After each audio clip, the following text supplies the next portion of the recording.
ಮನೆಯಲ್ಲಿ ವರ್ಕೌಟ್ ಮಾಡಿ ಕಾಂಪೀಟ್ ಮಾಡೋದ್ನ? ಹೌದು, ನೀವು ಕೇಳಿಸ್ಕೊಂಡಿದ್ ನಿಜ. ನಾನು push pull leg workout split ನ ಫಾಲೋ ಮಾಡ್ತಾ ಇದ್ದೆ. ನಾ 10 kgs 2 ಡಂಬಲ್ಸ್ ಯೂಸ್ ಮಾಡ್ತಾ ಇದ್ದೆ. ಲಿಮಿಟೆಡ್ ಎಕ್ವಿಪ್ಮೆಂಟ್ಸ್ ಇರೋದ್ರಿಂದ ಬ್ರೋ ಸ್ಪ್ಲಿಟ್ ನ ಫಾಲೋ ಮಾಡಕ್ ಆಗ್ತಿರ್ಲಿಲ್ಲ. ನಾನು ಫೇಲ್ಯೂರ್ ವರೆಗೂ ಟ್ರೈನ್ ಮಾಡ್ತಾ ಇದ್ದೆ. ಹೈ ಪ್ರೋಟೀನ್ ಡಯಟ್ ಫಾಲೋ ಮಾಡ್ತಾ ಇದ್ದೆ. ಹೋಮ್ ವರ್ಕೌಟ್ ಅಡ್ವಾಂಟೇಜಸ್ ಏನಂದ್ರೆ ಯಾವ ಮಳೆ ಗಾಳಿನೂ ನಿಮ್ನ ತಡೆಯಕ್ಕಾಗಲ್ಲ. ನೀವು ಜಿಮ್ ಗೆ ಟ್ರಾವೆಲ್ ಮಾಡೋ ಅವಶ್ಯಕತೆ ಇರಲ್ಲ. ಇದರಿಂದ ಟೈಮ್ ಸೇವ್ ಆಗುತ್ತೆ. ಆಮೇಲೆ ಜಿಮ್ ಮೆಂಬರ್ಶಿಪ್ ಗೆ ಫೀ ಪೇಮೆಂಟ್ ಮಾಡ್ಬೇಕಾಗಿರಲ್ಲ. ನೀವು ಪ್ರೈವೇಟ್ ಮತ್ತೆ ಕಂಫರ್ಟಬಲ್ ಆಗಿ ಟ್ರೈನ್ ಮಾಡಬಹುದು. ಹೋಮ್ ವರ್ಕೌಟ್ ಚಾಲೆಂಜಸ್ ಯಾವ್ದು ಅಂದ್ರೆ ಲ್ಯಾಕ್ ಆಫ್ ಮೋಟಿವೇಶನ್. ನೀವು ಮೋಟಿವೇಟೆಡ್ ಆಗಿರಲ್ಲ ಡೈಲಿ ಟ್ರೈನ್ ಮಾಡಕ್ಕೆ. ಹೊಸದಾಗಿ ಸ್ಟಾರ್ಟ್ ಮಾಡೋರ್ಗೆ ಕರೆಕ್ಟ್ ಗೈಡೆನ್ಸ್ ಸಿಗ್ತಾ ಇರಲ್ಲ. ಸರಿ ಯಾವುದು ತಪ್ಪು ಯಾವುದು ಅಂತ ಗೊತ್ತಾಗಲ್ಲ.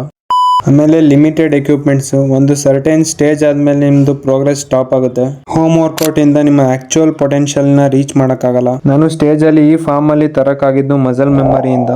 ನಿಮ್ಮ ಮಸಲ್ಸ್ ಕೆಲವು ಮೂವ್ಮೆಂಟ್ಸ್ ಮತ್ತೆ ಆಕ್ಷನ್ಸ್ ನ ರೀಕಾಲ್ ಮಾಡುತ್ತೆ. ನಾನು ಮೊದಲೇ ಜಿಮ್ ಅಲ್ಲಿ ಟ್ರೈನ್ ಮಾಡಿರೋದ್ರಿಂದ ಈ ಫಾರ್ಮ್ ಗೆ ತರಕ್ಕೆ ಸಾಧ್ಯ ಆಯ್ತು. ನೀವು ಜನರಲ್ ಫಿಟ್ನೆಸ್ ಮತ್ತೆ ಹೆಲ್ತ್ ಗೆ ವರ್ಕೌಟ್ ಮಾಡ್ತಾ ಇದ್ರೆ ಮನೆಯಲ್ಲೇ ವರ್ಕೌಟ್ ಮಾಡಬಹುದು. ನಿಮ್ಮ ಫುಲ್ಲೆಸ್ಟ್ ಪೊಟೆನ್ಶಿಯಲ್ ನ ರೀಚ್ ಮಾಡಿ ಡ್ರೀಮ್ ಫಿಸಿಕ್ ನ ಅಚೀವ್ ಮಾಡಬೇಕು ಅಂದ್ರೆ ನೀವು ಜಿಮ್ ಗೆ ಹೋಗ್ಬೇಕಾಗುತ್ತೆ. ಹೋಮ್ ವರ್ಕೌಟ್ ಸೀರೀಸ್ ಬೇಕು ಅಂದ್ರೆ ಹೋಮ್ ವರ್ಕೌಟ್ ಅಂತ ಕಮೆಂಟ್ ಮಾಡಿ.